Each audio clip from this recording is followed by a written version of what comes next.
వ్యక్తిగత శుభ్రతతో పాటు పరిసరాల పరిశుభ్రత, నీరు నిల్వ లేకుండా పలు జాగ్రత్తలు పాటించినప్పుడే ప్రజలు ఆరోగ్యంగా ఉంటారని పీహెచ్సీ వైద్యాధికారి డాక్టర్ సత్యప్రకాష్ తెలిపారు.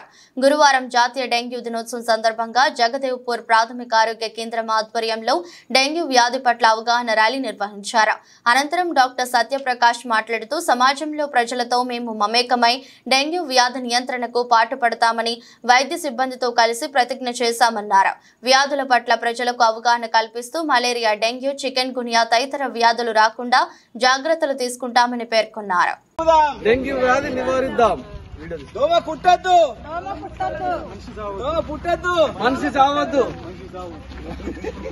చేయి చేయి కలుపుదాం, చేయి చేయి కలుపుదాం, చేయి చేయి కలుపుదాం, చేయి చేయి కలుపుదాం, డెంగ్యూ వ్యాధి నివారిద్దాం. చేయి చేయి కలుపుదాం, డెంగ్యూ వ్యాధి నివారిద్దాం. చేయి చేయి కలుపుదాం, డెంగ్యూ వ్యాధి నివారిద్దాం. దోమల వ్యాధిని అరికడదాం. దోమల వ్యాధిని డెంగ్యూ నివారిద్దాం. నివారిద్దామా? అదే అందరు ఎత్తున్నారు.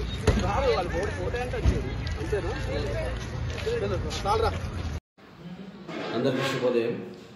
నేను మీ మండల వైద్యాధికారి డాక్టర్ సత్యప్రకాష్ జైలు. ఈరోజు జాతీయ డెంగ్యూ దినోత్సవం సందర్భంగా ప్రతిజ్ఞ తీసుకోవడం జరిగింది. దోమలను నివారించి తద్వారా డెంగ్యూ నివారణ చర్యలు చేపట్టాలని చెప్పేసి యావత్ ప్రజానికానికి చెప్పడం జరిగింది. దాంట్లో భాగంగా ర్యాలీ కూడా నిర్వహించడం జరిగింది. ఈరోజు మనము డెంగ్యూ దినోత్సవం, జాతీయ డెంగ్యూ దినోత్సవం అని చెప్పి ఈ యొక్క దోమల నివారణ, తర్వాత తద్మూలంగా వచ్చే చికెన్ గున్యా కానీ, దోమల వల్ల వచ్చే సమస్యలు ఏవైతే ఉన్నాయో, మలేరియా కానీ, డెంగ్యూ కానీ, ఫైలేర్ కానీ, ఇవి రాకుండా ఉండాలి అని చెప్పేసి చాలామందికి తెలియపరచడం జరుగుతున్నది. మరియు మన పరిసరాలు పరిశుభ్రంగా ఉంచుకోవాలని చెప్పేసి మనం ఎన్నోసార్లు చెప్పడం జరిగింది. దానికి అందరూ మీ యొక్క కాంట్రిబ్యూషన్ అనేది కంపల్సరీ చేయాలి.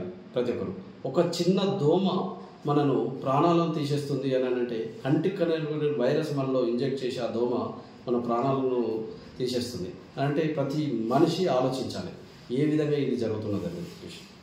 అంటే ప్రతి మనిషి తన యొక్క రోగనిరోధక శక్తి తక్కువ ఉండడం వల్లనే ఈ విధంగా జరుగుతుంది.